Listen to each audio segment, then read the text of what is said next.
Hey, you guys, I am so glad that you're back. I am super excited today because we have Mitch. And Mitch, I know it's going to be difficult for him to figure out his most magical moment with music because this guy is in the music community.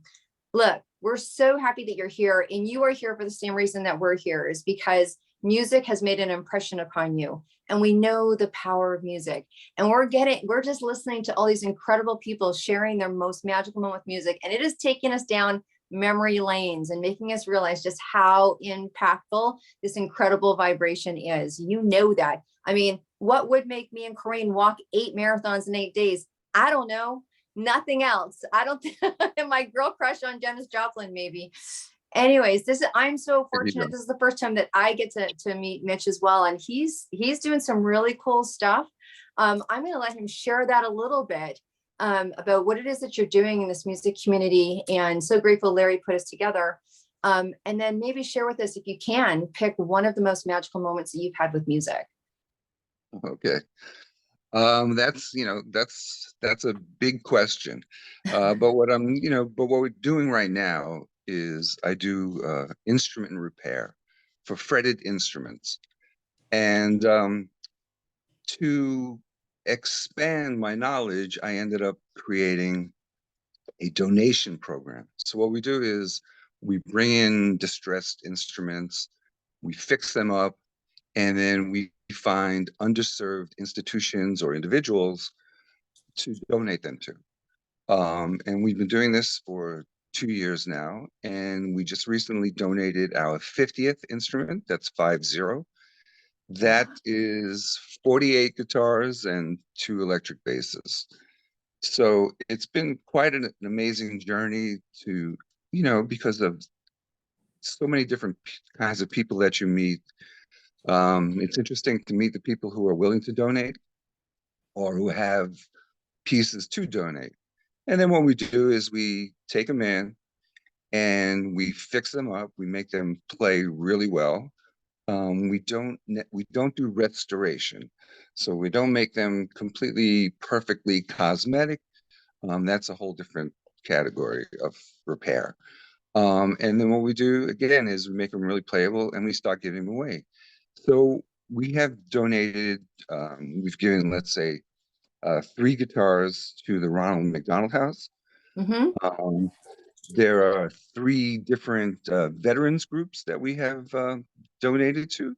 One of them being through Larry, your friend Larry, who I met. I met him in an interesting way. I'll tell this quickly. Sitting in a restaurant, man walks through, wears a T-shirt, says "Guitars for Vets." Wow, I said, I've been looking for vet organizations. We had given a couple of guitars to a veteran homeless shelter in Inglewood, and we were looking to donate some more because of the extent of the problem. And he walked through, I saw him, we spoke. I started chasing the organization down. They have a chapter at the VA in West LA. And I went there on a whim because it was hard to contact people. And I walked around the VA for an hour or so. Essentially didn't get anywhere.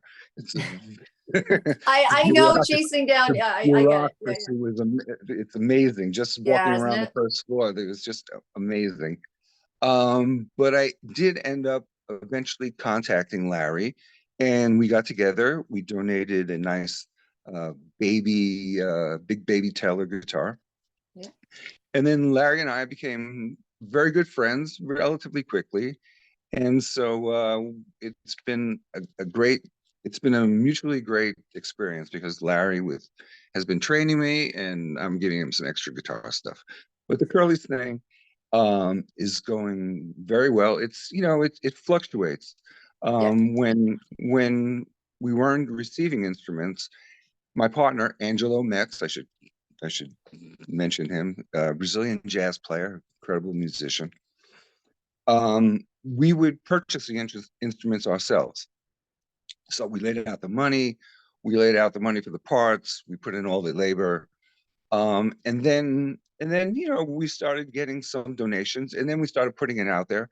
And a couple of times I've worked the community booth at the at the Mar Vista Farmers Market. And, you know, it's just like an ongoing thing. And it's all of a sudden it sort of propels itself. And the next thing Wow. you know, instruments are rolling in from anywhere and everywhere. And it's quite fascinating. You know, and we do so some of the work we do is extensive. I mean, on an entry level guitar, let's say, maybe something that's valued $100 to $300 or something comes in distressed. It's not unusual for us to put in $500 worth of work and labor, parts and labor.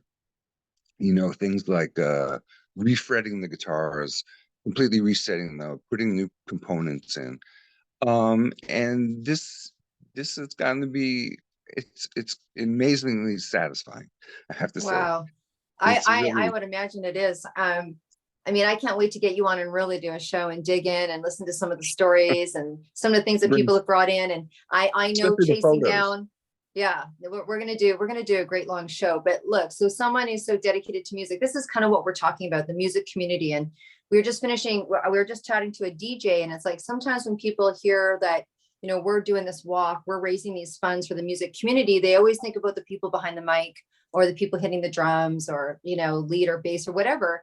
But there's Right. this huge community that are pouring in a variety of different ways. So thank you for, you know, and it's called Curly's Guitar Angels, by the way, pouring in and doing some very cool things. Like, you know, we're doing some cool stuff. You're doing some cool stuff to help and support, keep this powerful vibration alive. I know we're down to this the last couple of minutes, Mitch. So Okay. outside of what you do personally, have you had a magical moment with music?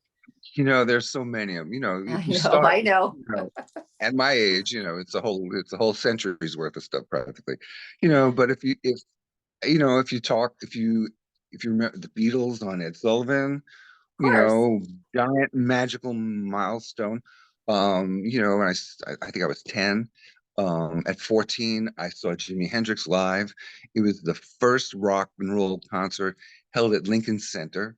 It was amazing. The first act was Baroque harpsichord. The second act was string quartet, and then it was Jimi Hendrix. You know, and then I had been at the Bangladesh concert. So many amazing musical performances and have, you know, and to meet so many of the musicians as well.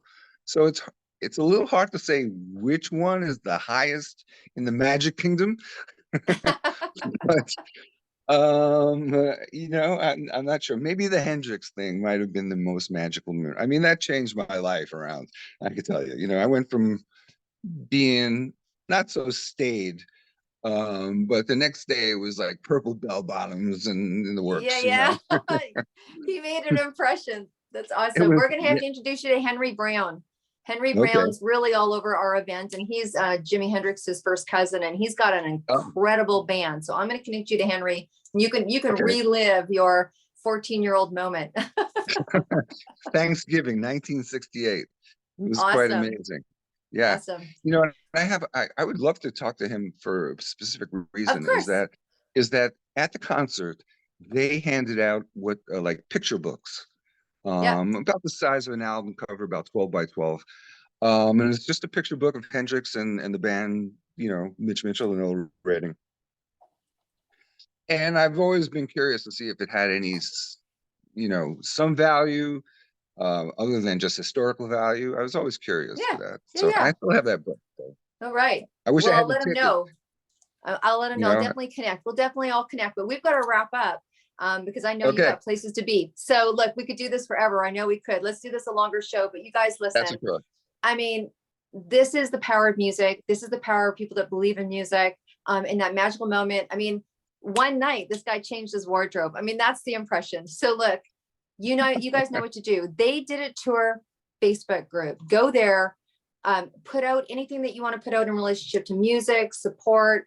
People put your gigs there, put a request Right. for instruments there. I mean, everything. It is a huge community building globally where we get to support the whole community and industry. And please, if it is your time and you feel inspired, pop over to theydidittour.ca, go to the crowdfunding page. We need your support so that we can do this huge global movement and walk That's happening in June, July 2024. And we will walk in your name, someone's name that you want to support. If you're in a business and you want to collaborate and really tap into the power of the impact of this event, then absolutely. We love you. We would love to have a conversation. Thank you so much, Mitch, for taking some time out. We Oh, have you're very further welcome. conversations to have, obviously.